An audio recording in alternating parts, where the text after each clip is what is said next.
Welcome to McPlum, simple solutions served daily. In this video, I will explain how to remote start your Dodge Journey. First, let's confirm your vehicle is properly equipped. You'll need a factory-installed remote start system and a key fob with the specific remote start button. This button often features a circular arrow icon. Making sure these components are present is the crucial first step before attempting to activate the system. It ensures you have the necessary tools for a successful remote start. To activate the remote start, simply press the remote start button on your key fob 2 times within 5 seconds. After the second press, the parking lights will flash and the engine will start. Your Dodge Journey will then run for approximately 15 minutes.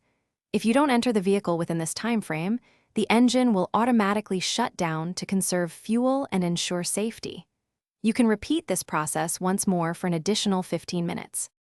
For the remote start system to work correctly, several conditions must be met. All doors must be completely closed and locked. Additionally, the hood needs to be fully latched. If the check engine light is illuminated on your dashboard, the remote start feature will not engage. These safety measures are in place to prevent accidental starts and ensure the vehicle is in a safe operating condition before starting remotely. If your remote start isn't working, there are a few common reasons. The system will not operate if the fuel level is critically low, typically below 1/4 of a tank. Also, if any door is opened after a remote start without the key fob present, the engine will immediately shut off.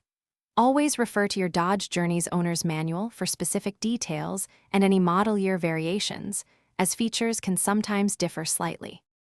Thanks for watching. Stay juicy and subscribe.